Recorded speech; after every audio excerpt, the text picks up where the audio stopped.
नमस्कार, मी डॉक्टर समाधान काळे. डॉक्टर समाधान काळे या यूट्यूब चॅनलमध्ये आपले सर्वांचे स्वागत करीत आहे. आजचा विषय आहे कॉन्स्टिपेशन, बद्धकोष्ठता, पोट साफ न होणे. हा पोटाशी संबंधित असलेला त्रास आहे.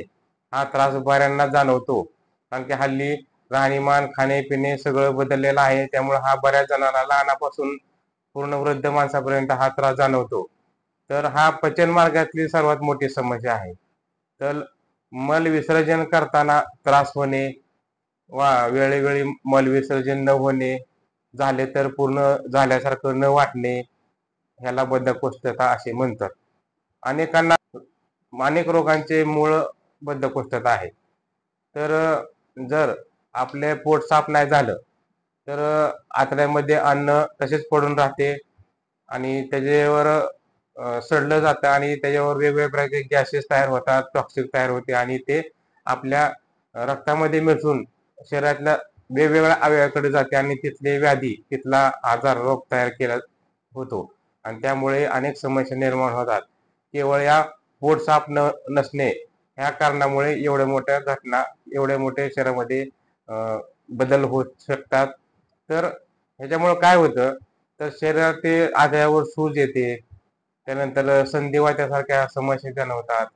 त्यानंतर ऑटो इम्युन डिसीज म्हणजे फोड येणे, स्किनवर वेगवेगळे त्वचा रोग होणे, त्यानंतर डायबिटीस सारखे आजार होणे, मूळव्या आजारापर्यंत हे प्रश्न जाऊ शकतात. त्यानंतर बीपी वाढणे, रक्तदाब वाढण्यासारखे प्रॉब्लेम होतात, मोतीबिंदू होते, वारंवार संडासमधून आव पडणे, मध्ये शेंबडासारखे चिकट स्त्राव पडतो. अशी बरीच समस्या जर आपलं पोट साफ नाही झालं तर यामुळे होऊ शकते. तर हे जी लक्षणे काय आहेत, तर ह्याची लक्षणे आहेत अनियमित मल विसर्जन. मल विसर्जन गेल्यानंतर वेळेवर संडासला न जाणे हे एक सर्वात मोठी कारण आहे. संडास कडक व कठीण होते. संडास बाहेर येताना भरपूर प्रमाणात त्रास होतो. त्यानंतर जिभेवर पांढरा थर जमा होतो. अन्नाची वरची वासना निघून जाते, म्हणजे भूक लागत नाही. त्यानंतर कुपोषण, अशक्तपणा, आळशीपणा जाणवतो. त्यानंतर रक्तवाहिन्या, आतड्यामध्ये असणाऱ्या रक्तवाहिन्या फुगतात, सूज येते त्याच्यावरती.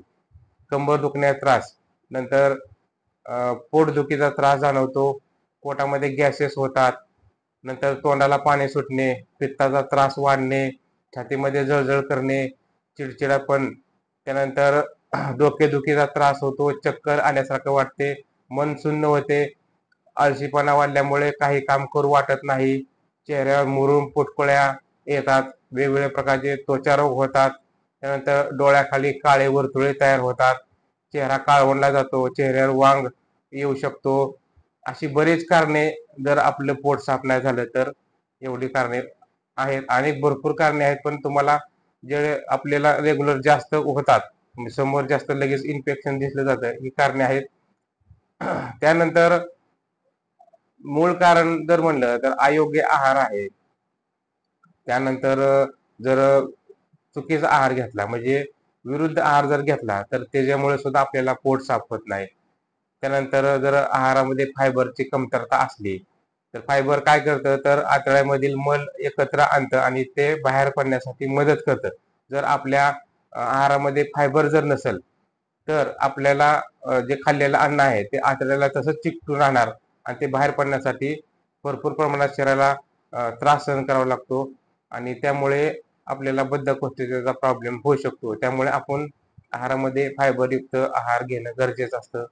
त्यानंतर पाणी कमी पिलं तरी सुद्धा आपल्याला हा त्रास होतो. चहा, कॉफी, कोल्ड ड्रिंक्स म्हणा किंवा सॉफ्ट ड्रिंक, कोल्ड ड्रिंक, जे काही एनर्जी ड्रिंक आहेत त्यामध्ये कॅफीनचं प्रमाण भरपूर असते. त्या कॅफीनमुळे आपल्या शरीरामध्ये पाण्याचं प्रमाण कमी होतं आणि त्यामुळे सुद्धा आपल्याला संडास साफ होत नाही, कडक होते. त्यामुळे सुद्धा कॉन्स्टिपेशनचा त्रास आपल्याला जाणवू शकतो. त्यानंतर पचन जर व्यवस्थित नाही झालं तर त्यामुळं गॅसेस होण्याचा त्रास होतो. त्यामुळं संडासला गेल्यानंतर संडासचा पण घाण वास येतो. त्यामुळे इन्फेक्शन तिथं जाणवलं जातं. आणि जर आपलं बैठे काम असेल तर आपल्याला पोटाचे स्नायू हे दुर्बल होतात. त्यामुळे जे आतड्याची जी हालचाल असते, कंटिन्यूस हालचाल असते, ज्याला पेरिस्टाल्सिक मुवमेंट म्हणले जाते, ते व्यवस्थित होत नाही, त्यामुळं पोटातील मळ म्हणजे संडास पुढे ढकलली जात नाही, त्यामुळे सुद्धा आपल्याला कॉन्स्टिपेशनचा त्रास होतो. जास्त मसालेदार पदार्थ खाल्ले, तळलेले तेलकट पदार्थ, बेकरीचे पदार्थ, ब्रेड, पाव, बिस्किटे जर वारंवार खाण्यात येत असतील तरी सुद्धा आपल्याला कॉन्स्टिपेशनचा त्रास होतो. कॉन्स्टिपेशन असल्यामुळे सुद्धा आपल्याला तोंडाचा वास येणे, दुर्गंधी येणे, बरेच प्रॉब्लेम असे जाणवतात. आता याच्यावर उपचार सांगतो. तर उपचार पहिल्यांदा घरगुती काय आहे, तर मूळ म्हणजे आपल्या आहारामध्ये आपण बदल करणं गरजेचं आहे. सकस आहार घ्या, चौरस आहार घ्या, ज्यामध्ये फायबर असले पाहिजे, सर्व प्रकारचे विटॅमिन्स असले पाहिजेत, फळे, पालेभाज्या, नंतर वेगवेगळे कडधान्य, मोड आलेले कडधान्य आहारामध्ये समावेश करा, म्हणजे आपल्याला पचनाच्या समस्येला सामोरे जाणार नाही. त्यानंतर भाजीपाल्याचा पालेभाज्या असतात त्याचा जर आपण ज्यूस घेतला त्या तरी रोज तरी सुद्धा आपल्याला चांगला फरक जाणवेल. त्यानंतर फळांचा ज्यूस सालीसकट जरी घेतला तरी सुद्धा आपल्याला जबरदस्त फरक जाणवणार. त्यानंतर फळामध्ये आपण फणस आणि केळी फक्त घ्यायचं नाही, हे सोडून कुठल्याही प्रकारचे फळ चालतं, त्यांनी आपल्याला फायबर चांगल्या प्रकारे मिळतं आणि पोट साफ व्हायला चांगली मदत होते. त्यानंतर आपण खाण्याची सवय जर बदलली, जर आपण शांतपणाने सावकाश आणि चांगलं चावून जेणेकरून लाळीमध्ये चांगला तो घास चावून चावून मिसळला पाहिजे, नंतर मग आपण तो गिळला पाहिजे. तसं केलं तरी सुद्धा 99% आपल्याला चांगला फरक जाणवणार. त्यानंतर पाणी पिणे वेळेवर, तहान लागल्यानंतर पाणी पिणं गरजेचं आहे. नंतर आपण दुपारच्या जेवणामध्ये मठ्ठा म्हणा, ताक म्हणा पिण्याची आपण सवय ठेवणं गरजेचं आहे. जेवणामध्ये आपण दही वापरणं गरजेचं आहे, त्यामध्ये प्रोबायोटिक असतं, चांगले गुड बॅक्टेरिया असतात, त्यामुळे पाचनशक्ती वाढली जाते, आपली प्रतिकारशक्ती पण वाढली जाते. त्यामुळं रोज दुपारी जेवणामध्ये दह्याचा समावेश करा.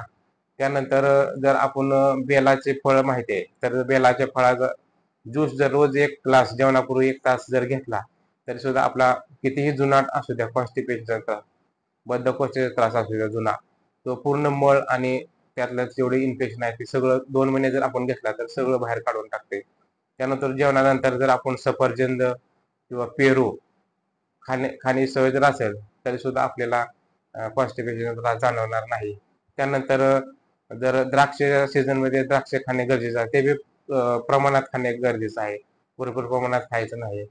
त्यानंतर जर द्राक्षाचा सीझन नसेल तर त्यावेळेस आपण मनुके जर रात्रभर भिजवून ठेवायचे आणि अंजीर दोन्ही ते मिसळून सकाळी ते कुस्करून पाणी पिऊन ते खाल्लं तरी सुद्धा आपल्याला कॉन्स्टिपेशनचा त्रास पूर्णपणे कमी होऊन जाईल. त्यानंतर आठवड्यातून एकदा कडक उपवास करा, ज्या दिवशी फक्त पाण्यावर राहा, म्हणजे आपल्या पाचन तंत्राला विश्रांती मिळेल आणि तो डिटॉक्स झाल्यानंतर चांगल्या प्रकारे पुढील काम करेल, त्यामुळे आपल्याला कॉन्स्टिपेशनचा पण त्रास होणार नाही. थंड पाण्याने आंघोळ करण्याची सवय असणे गरजेचं आहे. त्यानंतर सायकलिंग करणे, पोहणे, मैदानी खेळ, चालणे, बागकाम करणे, घरातील कामे, झाडू पोछा करणे हे जर आपण केल्या तर आपल्याला चांगल्या प्रकारे पोटाचा व्यायाम होईल, आतड्याची हालचाल चांगल्या प्रकारे होईल, त्यामुळे पचन आपले सुधरेल आणि त्यामुळे सुद्धा आपल्याला कॉन्स्टिपेशनच्या त्रासापासून मुक्तता मिळेल. त्यानंतर तुम्हाला एक घरगुती उपचार सांगतो. जर आपण रोज रात्री असं 1 चमचा एरण तेल 1 ग्लास दुधामध्ये झोपताना जर 1 महिना घेतलं तरी सुद्धा 1 नंबर चांगला फरक पडतो. पूर्ण कॉन्स्टिपेशन म्हणजे पूर्ण आतडे पूर्ण क्लिअर होऊन जातात आणि डिटॉक्स होऊन जाते पूर्ण बॉडी. आणि त्यानंतर तुम्हाला जर समस्या भरपूर असेल तर एक ॲलोपॅथिक ट्रीटमेंट सांगतो, ती जर तुम्ही 10 दिवस यूज केली तर त्याला तो चांगला फरक पडेल. तर त्यामध्ये टॅबलेट रिफागड 650 mg रोज एक सकाळी जेवल्यानंतर घ्या. त्यानंतर कॅप्सूल पॅन्टोसिड एल रोज रात्री जेवणापूर्वी 1 तास खायची. आणि नंतर युनि एन्झाईम सिरप आहे 15 मिली सकाळी आणि 15 मिली संध्याकाळ जेवणानंतर घ्या.